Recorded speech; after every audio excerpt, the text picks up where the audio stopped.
Halo semuanya, selamat datang kembali di video belajar matematika masih dalam bab vektor. Di lesson yang kelima ini kita akan belajar mengenai vektor dalam ruang atau vektor 3 dimensi. Pada dasarnya ini adalah hampir sama semua isi yang ada di sini dengan lesson di lesson yang keempat, yaitu tentang vektor pada bidang atau 2 dimensi. Tapi kalau di sini yang tadinya dia hanya berada pada posisi x, y saja, pada bidang kartesian ya, dia punya posisi x, y aja. Nah, sekarang ditambah dengan posisi z, jadinya x, y, z gitu. Jadi suatu titik itu posisinya adalah punya komponen x, punya komponen y, dan komponen z. Langsung aja yang akan kita pelajari di vektor dalam ruang 3 dimensi ini, yaitu bagaimana caranya menyatakan vektor dalam ruang. Kemudian beberapa sifat aljabar yang berlaku di vektor dalam ruang. Kemudian kita akan juga belajar mengenai panjang vektor dalam ruang, kemudian mencari vektor satuan dalam ruang, kemudian bagaimana perkalian skalar dua vektor dalam ruang, dan menentukan sudut antar dua vektor. Nah, seperti yang tadi saya sudah sebutkan bahwa ini hampir sama aja dengan yang di bidang 2 dimensi, tapi vektor dalam ruang dinyatakan dengan komponen x, y, dan z, sehingga untuk menentukan vektornya itu dengan menggunakan x1 i vektor satuan, kemudian y1j vektor satuan, dan z1 k vektor satuan. Nah, kalau mau dilihat dalam gambar kira-kira bentuknya seperti ini. Jadinya ini adalah titik P. Jadi kan kita punya x, y, z ya. Kemudian kita punya si P-nya itu yang terdiri dari titik x, komponen x, y, dan z. Kemudian untuk sifat-sifat aljabar vektor dalam ruang. Misalkan terdapat vektor A yaitu x1, y1, z1, kemudian vektor B yaitu x2, y2, z2 ya maksudnya di sini. Kemudian jika M adalah bilangan real atau skalar, maka akan berlaku beberapa sifat berikut ini. Yaitu jika vektor A sama dengan vektor B, artinya x1 sama dengan x2, y1 sama dengan y2, dan z1 sama dengan z2. Obviously ya. Kemudian kalau misalnya kita punya vektor D, di mana vektor D itu adalah hasil penjumlahan dari vektor A ditambah dengan vektor B, maka vektor A dan vektor B-nya adalah seperti ini, dan vektor D-nya adalah hasil penjumlahan keduanya. Berarti x1 tambah x2, kemudian komponen Y-nya adalah Y1 tambah Y2, dan komponen Z-nya adalah Z1 tambah Z2. Sama dengan di bidang juga, kalau misalnya ada vektor D sama dengan M, sebuah bilangan real atau skalar dikalikan dengan vektor A, maka si vektor D itu adalah bilangan tersebut dikalikan dengan masing-masing yang ada di vektor A, yaitu X1, Y1, dan Z1. Nah, kalau lawan dari vektor juga sama aja. Jadi misalnya vektor A-nya adalah ini, berarti lawan dari vektor atau negatif vektor A-nya adalah negatif X1, negatif Y1, dan negatif Z1. Sekarang gimana caranya menentukan panjang vektor dalam ruang? Nah, lagi-lagi kita menggunakan si teorema Pythagoras ya. Jika R menyatakan vektor OP, maka vektor R itu karena R dia udah terbentuk dari X, Y, Z gitu ya. Kemudian si OP tadi itu adalah ini yang juga dinyatakan dengan titik X, Y, dan X, Y, Z gitu ya. Berarti panjang vektor dalam ruang ya itu adalah dinotasikan dengan ini. Berarti akar dari x kuadrat ditambah y kuadrat ditambah z kuadrat. Jadi kalau yang di dalam bidang itu hanya x dan y saja, sekarang di dalam ruang ditambah dengan komponen z. Nah, untuk vektor satuan masih sama persamaannya, yaitu persamaan ini dia. Tapi ingat bahwa si masing-masing vektor ini sudah mengandung komponen z. Jadi udah ada 3 komponen di sini. Jadi walaupun persamaannya sama, tapi unsur dalam masing-masing komponen vektor A, kemudian panjang vektor A-nya harus diikut sertakan si Z-nya ya. Jadi walaupun rumusnya sama, tapi jangan lupa harus ditambahin dengan komponen Z-nya. Kemudian kalau yang ini adalah perkalian skalar dua vektor. Kalau ini rumusnya masih sama ya. Misalnya kita punya dua vektor, yaitu vektor A dan vektor B yang membentuk sudut theta gitu ya. Kemudian ini adalah bagaimana cara menentukan hasil perkaliannya, perkalian skalar dua vektor dalam ruang. Kemudian untuk cara yang keduanya ini juga sama, tapi kita tambahkan dengan komponen Z di sini. Jadi kita punya vektor A adalah X1, Y1, Z1, vektor B adalah X2, Y2, Z2, maka hasil perkalian skalar dua vektor tersebut adalah ini dia.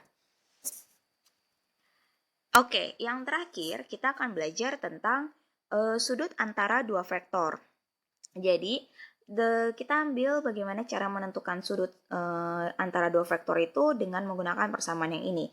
Jadi kita punya dua vektor, vektor A, vektor B, dengan masing-masing komponennya yang membentuk suatu sudut theta. Nah, yang mau kita cari adalah berapa nilai sudut theta ini. Berarti dari persamaan ini yang udah kita pelajari, ya, dari perkalian skalar dua vektor ya, kita belajar ini. Kalau mendapatkan ini kita butuh sudut, tapi kalau misalnya ternyata yang dicari sudutnya, berarti ini dibagi dengan ini. Berarti hasil perkalian skalar dua vektor tersebut dibagi dengan hasil perkalian panjang dari masing-masing vektor A dan vektor B. Nah, untuk contoh soalnya akan saya berikan di lesson yang selanjutnya. Lesson berkaitan dengan kuis ataupun latihan soal SBMPTN, atau kalian bisa coba cari-cari soal online kalau yang udah nggak sabar lagi buat ngerjain soal-soal latihan. Nah, sekian untuk lesson yang kelima berkaitan dengan vektor dalam ruang ini. Semoga bisa menambah referensi pengetahuan kalian. Terima kasih sudah menonton video belajar ini. Jangan lupa rate, review, dan rekomen ke sini. See you on the next lesson ya. Oke, assalamualaikum warahmatullahi wabarakatuh. Anak-anak, apa kabar di rumah? Semoga tetap sehat, tetap jaga stamina, dan tetap jaga pola makanan. Nah, Bu Yun lagi di rumah nih, sedang ngajar di rumah, dan kalian sedang belajar di rumah. Semoga tidak bosan, semoga tetap semangat belajarnya tinggi.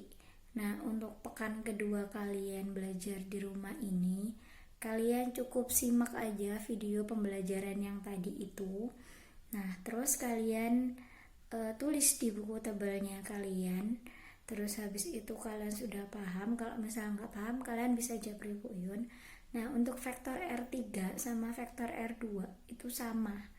Untuk semua rumus-rumusnya itu sama. Yang membedakan apa? Yang membedakan cuma komponennya doang. Kalau vektor R2 itu kan ada X sama Y. Nah, kalau vektor R3 cuma penambahan Z, jadi X, Y sama Z. Terus untuk rumus-rumusnya semuanya sama, nggak ada bedanya. Tinggal penambahan Z itu tadi. Nah, tugasnya kalian untuk pekan kedua ini kalian belajar di rumah, kalian tinggal komen di bawah. Kalian absen diri kalian, jadi kalian tulis kelas, nama sama nomor absen. Jadi misal 10 IPA 1 Farel absen 6 gitu misalkan. Jadi kalian absen di bawah biar saya tahu siapa aja yang sudah nyimak video ini, yang sudah hadir, yang sudah aktif di pembelajaran ini gitu untuk pekan kedua ini. Nah, untuk pekan ketiga di minggu depan kalian kan masih libur tuh, jadi Bu Yun minta kalian buat video pembelajaran tentang vektor. Jadi durasinya cuma 1 menit doang. Tentang vektor aplikasinya. Apa aplikasi vektor pada kehidupan sehari-hari? Jadi buat sekreatif mungkin, semenarik mungkin, karena itu buat nilai tambahannya kalian. Bu Yun akan ngasih nilai tambahan di UTS, ulangan harian, sama nanti di ulangan akhir semester di rapot semester 2 kalian. Bu Yun akan tambahi banyak nilai dari video ini. Video yang 1 menit itu durasinya. Silahkan buat yang sesungguhnya, jangan main-main, buat sekreatif mungkin, karena kalian gak hanya dapat nilai, kalian akan dapat hadiah juga dari Bu Yun. Siapa yang terbaik di antara IPA 1 sampai IPA 6 itu. Nah, misal ya, saya contohin nih aplikasi pada vektor. Jadi misal ya, Assalamualaikum warahmatullahi wabarakatuh. Perkenalkan, saya Aurel dari kelas 10 IPA 1, absen 7. Jadi aplikasi pada vektor itu di kehidupan sehari-hari, misalkan pada pesawat terbang yang akan mendarat. Jadi pesawat terbang yang akan mendarat di situ menggunakan arah vektor untuk mendarat pelan-pelan supaya penumpang yang ada di dalam pesawat itu tidak kaget kalau dia mendaratnya secara pelan-pelan. Jadi di situ ada aplikasi vektor. Jadi itu contohnya. Jadi kalian tinggal cari sendiri nanti di Google, di buku sudah ada, di LKS. Kalau nggak ada ya cari di Google atau cari di mana gitu. Terserah kalian. Di Google pasti ada lah. Ya, udah itu aja kayaknya dari saya. Jangan lupa di komen, di like, and di subscribe channel baru buat ini, buat pembelajaran daring. Lumayan kalau subscribernya banyak kan, biar nambah nambah dana. Kalau banyak, kalau nggak banyak ya nggak nambah. Udah itu aja ya Rek ya. Semoga kalian tetap sehat, jangan kemana-mana, stay at home. Udah ya, terima kasih. Kalau nggak paham langsung japri Bu Yun aja ya Rek ya. Oke, semoga kalian yang di rumah tidak bosan karena di luar lagi bahaya. Jangan keluar, jangan kemana-mana. Oke, stay at home, miss you and love you.